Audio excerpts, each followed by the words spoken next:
ఇక అమెరికా అధ్యక్షుడు Donald Trump మరో సంచలన నిర్ణయం తీసుకున్నారు. H1B వీసా కోసం కొత్త నిబంధనలను అమలుకి తెచ్చారు. ఇకపై H1B వీసా అప్లికేషన్ ఫీజు $1,00,000 వసూలు చేయాలని ట్రంప్ ప్రభుత్వం నిర్ణయించింది. ఈ మేరకు వాషింగ్టన్ డీసీ వైట్ హౌస్లోని ఓవల్ ఆఫీసులో ఈ ఆర్డర్స్పై సంతకం చేశారు. ట్రంప్ తీసుకునే ఈ నిర్ణయం లక్షలాది మంది విదేశీ నిపుణులు, ముఖ్యంగా అమెరికా H1B వీసాపై ఎక్కువగా ఆధారపడిన భారతీయ ఐటీ టెక్నాలజీ రంగాన్ని తీవ్రంగా ప్రభావితం చేస్తోంది.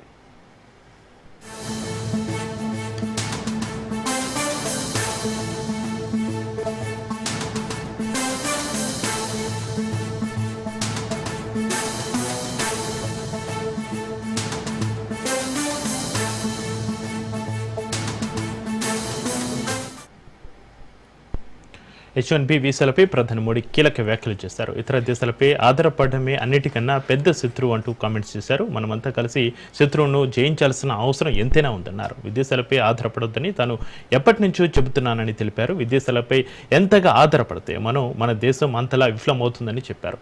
అంతా కలిసి ప్రపంచంలోనే భారత్ను బలమైన ఆర్థిక వ్యవస్థగా మార్చాలని తెలిపారు. 140 కోట్ల మంది భవిష్యత్తును ఇతర దేశాల మీద వదిలేయబోమని తేల్చి చెప్పారు ప్రధాని మోడీ.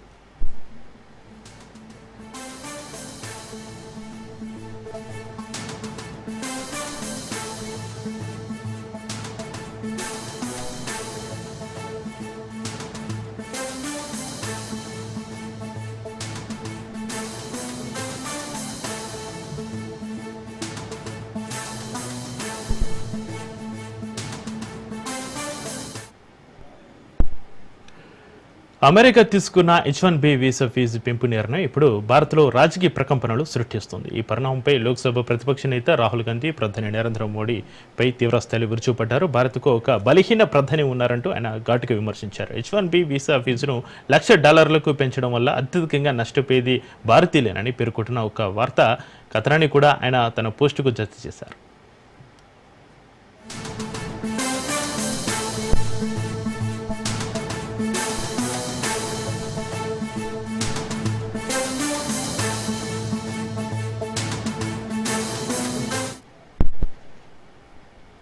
H1B వీసాదారుల వార్షిక రుసుము $1,00,000 విధిస్తూ అధ్యక్షుడు ట్రంప్ కార్యనిర్వాహక ఉత్తర్వుపై సంతకం చేశారు. ఈ నేపథ్యంలో టెక్ కంపెనీలు అప్రమత్తమయ్యాయి. ఇతర దేశాల్లో ఉన్న H1B, H4 వీసాదారులు సెప్టెంబర్ 21 లోపు అమెరికాకు తిరిగి రావాలని కోరుతూ మైక్రోసాఫ్ట్ తమ ఉద్యోగులకు అడ్వైజరీ జారీ చేసినట్లుగా తెలుస్తుంది. అయితే అమెరికాలోనే విధులు నిర్వర్తిస్తున్న ఉద్యోగులు మంచి భవిష్యత్తు కోసం అక్కడే పనిని కొనసాగించాలని సంస్థ సూచించినట్లుగా సమాచారం.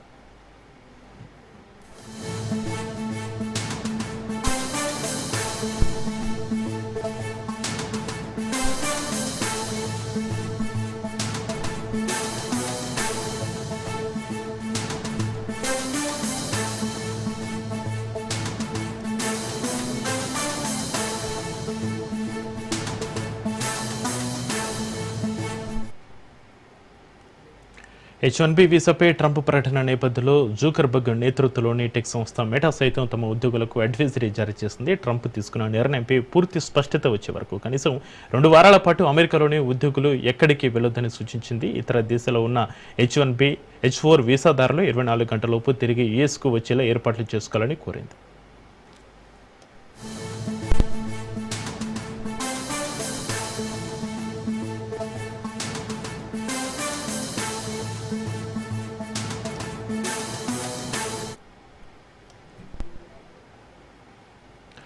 అమెరికా అధ్యక్షుడు ట్రంప్ H1B వీసాల రుసుమును పెంచడంపై తెలంగాణ ఐటీ మంత్రి శ్రీధర్బాబు ఖండించారు. $5,000 ఫీజును $1,00,000 పెంచడం దారుణమని శ్రీధర్బాబు ఆవేదన వ్యక్తం చేశారు. ట్రేడ్కు సంబంధించి ఇప్పటికే 50% టారిఫ్స్ పెట్టిన ట్రంప్ తాజాగా వీసాలపై రుసుము పెంచడం భారతీయులకు తీరని నష్టమని శ్రీధర్బాబు ఆందోళన వ్యక్తం చేశారు. ప్రధానమంత్రి నరేంద్ర మోడీ ఈ విషయంలో జోక్యం చేసుకుని భారతీయులకు న్యాయం చేయాలని శ్రీధర్బాబు డిమాండ్ చేశారు. భారత్పై ట్రంప్ రెచ్చిపోతుంటే బీజేపీ నాయకులు కిమ్మనకుండా కూర్చుంటున్నారని మంత్రి ఆరోపించారు.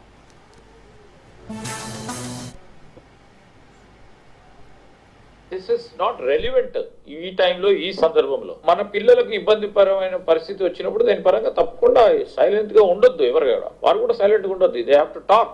రేపు ఇవాళ కాకుండా రేపు దానికి సంబంధించి టెంపరీగా దీన్ని ఎట్లా ట్యాకిల్ చేద్దామని కూడా ఆలోచన చేయాలి కేంద్ర ప్రభుత్వం. డెఫినెట్లీ పెద్ద ఎత్తున ఇప్పుడు ఈ రోజు ఎక్కడైనా చూడండి, ఉదాహరణకి మా ఊర్లోని మందిరంలో రెమిటెన్సెస్ చాలా వస్తూ ఉంటాయి. అక్కడ ఉద్యోగం వస్తే ఆ కుటుంబానికి సంతోషం, అక్కడి నుంచి ఇక్కడికి వచ్చే రెమిటెన్సెస్ కూడా పెద్ద ఎత్తున నష్టం జరుగుతూ ఉంటుంది. ఈ నిర్ణయం తీసుకున్న తర్వాత ఆలోచన చేసిన ముందెందుకు ఆలోచన అంటే అడ్వర్ట్స్ దాంట్లో we have to create an opportunity, that is fine. కానీ ఇప్పుడు వారి గురించి ఏంది, ఇప్పుడు అక్కడ చిన్న సాఫ్ట్వేర్ కంపెనీస్ లో చాలా మంది, మీ మిత్రులే చాలా మంది ఉంటుంది నేను అనుకుంటాను, వారి పరిస్థితి ఏంది, అక్కడ అనేక వేలాది మంది ఈరోజు మీకు సంబంధించిన మిత్రుల కొడుకులో బిడ్డలో అక్కడ పీజీలు చేసుకొని జాబ్ కోసం వెయిట్ చేస్తున్నారు. వాళ్ళ పరిస్థితి ఏంటి? పెద్ద ఎత్తున ఉమ్మడి ఆ రోజు మన రాష్ట్రానికి సంబంధించిన అనేక మంది ప్రతి గ్రామంలో ఇంత పెద్ద ఎత్తున లక్షలాది మంది మన తెలుగు పిల్లలు అందరూ అక్కడ ఉన్నప్పుడు వారిపైన ప్రభావం పడుతున్నప్పుడు దీన్ని వెనువెంటనే ఏ విధంగా వారు ఆదుకోవాలనే కార్యక్రమం చేయాలి. So this is all things what we have to see. Adverts దాంట్లో ఇప్పటి నుంచి ఏం చేద్దామో చేయాలి, లాంగ్ టర్మ్ లో ఏ విధంగా దాన్ని పరిష్కారం చేయాలో మనం అందరం కలిసి భారతీయులంగా దీన్ని ఎదుర్కొందాం, దీన్ని ముందుకు తీసుకెళ్లే ప్రయత్నం చేద్దాం.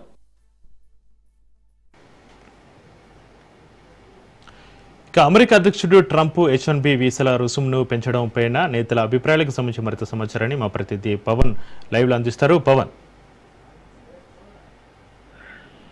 అమెరికా యొక్క H1B వీసా పైన దీనికి సంబంధించి పెద్ద ఎత్తున యొక్క దుమారం కూడా రేపుతుంది. ఎందుకంటే H1B వీసా దరఖాస్తులపై $1,00,000 వార్షిక రుసుము కూడా దీనికి సంబంధించి ఇప్పటికే అమెరికా కూడా ప్రకటించింది. అంటే $10 లక్షల దీనికి సంబంధించి ఒక H1 వీసా కూడా ట్రంప్ కు సంబంధించి కూడా పూర్తిగా తెలుస్తుంది. అయితే ఈ యొక్క ఇతర దేశాల పైన ఆధారపడడం అన్నిటికంటే పెద్ద శత్రువే అని చెప్పి కూడా దీనికి సంబంధించి మోడీ కూడా చెప్తున్న పరిస్థితి కనిపిస్తుంది. ఎందుకంటే విదేశాల పైన ఆధారపడద్దు అనేది మాత్రం ప్రధాని ఎప్పటి నుంచో చెప్పుకొస్తున్నారు. అయితే దీనికి సంబంధించి 140 కోట్ల మంది భవిష్యత్తు ఇతర దేశాల మీద వదిలేయగలం కదా అని చెప్పి కూడా మోడీ దీనికి సంబంధించి చాలా కీలకమైన వ్యాఖ్యలు చేశారు. అయితే మరోవైపు చూస్తే మాత్రము రాహుల్ గాంధీ ప్రధాని మోడీ చాలా బలహీన ప్రధాని అంటూ కూడా తీవ్ర విమర్శలు కూడా చేస్తున్న పరిస్థితి చూస్తున్నాము. ఎందుకంటే మోడీ ట్రంప్ స్నేహం ఒట్టిదేనని దీనికి సంబంధించి కూడా రాహుల్ గాంధీ కూడా ఆరోపించారు. అయితే మొత్తానికి అమెరికన్లో ఉద్యోగాల కోసమే ఈ యొక్క ట్రంప్ యొక్క నిర్ణయం తీసుకున్నట్టుగా తెలుస్తుంది. అయితే ఈ యొక్క ట్రంప్ నిర్ణయం సంబంధించి మైక్రోసాఫ్ట్ కూడా స్పందించింది. అయితే ఇందులో చూస్తే మాత్రం ప్రధానంగా ఆ ఉద్యోగాలకు సంబంధించి కీలకమైన సూచన చేసిన నేపథ్యంలో డెడ్ లైన్ లోపు అమెరికాకు రిటర్న్ కావాలని చెప్పి కూడా మైక్రోసాఫ్ట్ సంబంధించి కొన్ని కీలకమైన ఆదేశాలు జారీ చేసిన పరిస్థితి కూడా చూస్తాము. మొత్తానికి చూస్తే మాత్రము H1B వీసాకు మాత్రం యొక్క $1,00,000 సంబంధించి వార్షిక రుసుము కూడా పెరిగింది. దీనిపైన మాత్రము ఇటు ఒకవైపు బీజేపీ ఒకవైపు కాంగ్రెస్ మధ్య రాజకీయ రగడ కూడా కొనసాగుతుంది. ఎందుకంటే ఇదంతా కూడా మోడీ యొక్క పూర్తిగా ఫెయిల్యూర్ వల్లనే ఇదంతా జరిగిందనేది మాత్రం ప్రధానంగా దీనికి సంబంధించి కాంగ్రెస్ కూడా తీవ్ర విమర్శలు చేసిన నేపథ్యంలో దీనికి సంబంధించి మాత్రము ప్రధానంగా మాత్రం మోడీ చాలా కీలకమైన వ్యాఖ్యలు చేయడం ఇందులో చాలా దుమారం కూడా రేపుతుంది. అయితే పవన్, భారత్పై ట్రంప్ రెచ్చిపోతుంటే బీజేపీ నాయకులు కిమ్మనకుండా కూర్చుంటున్నారని ఒకవైపు కాంగ్రెస్ ఆరోపిస్తుంది. దీనిపైన బీజేపీ నేతలు ఏ విధంగా స్పందించే అవకాశం ఉంది? దీనిపైన మాత్రం బీజేపీ నేతలు ఎవరు కూడా స్పందించడం లేదు. అయితే ప్రధానంగా చూస్తే కాంగ్రెస్ దీనిపైన మోడీ పైన పూర్తిగా విమర్శలు కూడా చేస్తుంది. బీజేపీకి సంబంధించి వారి పైన కూడా విమర్శలు కూడా చేస్తుంది. ఎందుకంటే మోడీ యొక్క ఫెయిల్యూర్, మోడీ యొక్క పూర్తిగా దీనికి సంబంధించి అతని వైఫల్యం వల్లనే ఇలాంటి యొక్క $10 లక్షల రుసుము పెరిగిందని చెప్పి కూడా దీనికి సంబంధించి కాంగ్రెస్ పార్టీ కూడా పెద్ద ఎత్తున యొక్క మండిపడుతున్న పరిస్థితి చూస్తున్నాము. అయితే దీనిపైన మాత్రము ప్రజెంట్ మోడీ కొన్ని కీలక వ్యాఖ్యలు చేసిన నేపథ్యంలో కాంగ్రెస్ సంబంధించి మాత్రము ఎలాంటి వ్యాఖ్యలు కూడా చేయలేదు. అయితే ఎవరు కూడా విదేశాల ఉద్యోగాల పైన ఆధారపడొద్దని చెప్పి కూడా మొదటి నుంచే చెప్తున్నా, దాన్నే అందరూ కూడా ఫాలో అవ్వాలనే విధంగా కూడా మోడీ కొంత ప్రసంగంలో కూడా చెప్పిన పరిస్థితి కూడా చూస్తున్నాము. అయితే పవన్, ప్రధానమంత్రి నరేంద్ర మోడీ ఈ విషయంలో జోక్యం చేసుకుని భారతీయులకు న్యాయం చేయాలని కాంగ్రెస్ నేతలు డిమాండ్ చేస్తున్నారు. ఈ నేపథ్యంలో ప్రధానమంత్రి నరేంద్ర మోడీ ఈ విషయంలో ఏ విధంగా జోక్యం చేసుకుని భారతీయులకు న్యాయం చేసే అవకాశం ఉందంటారు పవన్? అయితే ఈ యొక్క దీనికి సంబంధించి బాధితులకు న్యాయం చేయాలని మాత్రం కాంగ్రెస్ కూడా చెప్తూ ఇందులో జోక్యం చేసుకోవాలని చెప్పి కూడా మోడీకి సంబంధించి ఇటు కాంగ్రెస్ పార్టీ కూడా నిలదీస్తున్న పరిస్థితి కూడా చూస్తున్నాము, డిమాండ్ చేస్తుంది. అయితే ఈ యొక్క మోడీ మాత్రం దీనిపైన ఇంకా ఎలాంటి ప్రకటన కూడా చేయలేదు. అయితే దీనిపైన మోడీ ఇంకా ఎలాంటి ప్రకటన చేస్తారనేది మాత్రం చాలా ఆసక్తిగా కనిపిస్తుంది. దీనిపైన ఎలాంటి నిర్ణయం తీసుకుంటారో దీనికి సంబంధించి అందరూ కూడా వేచి చూడాల్సిన పరిస్థితి కూడా కనిపిస్తుంది. ఎందుకంటే ఒకవైపు కాంగ్రెస్ ప్రభుత్వం మాత్రం మోడీని పూర్తిగా దీనిపైన ఎలాంటి చర్యలు తీసుకుంటారో తమ వైఖరి చెప్పాలని చెప్పి కూడా దీనికి సంబంధించి విమర్శలు చేస్తున్న నేపథ్యంలో మాత్రము అయితే మోడీ మాత్రం ఇప్పటికీ దీనిపైన ఇక్కడ కూడా తన వైఖరికి సంబంధించి కూడా క్లారిటీ ఇవ్వలేదు. Right, thank you Pawan.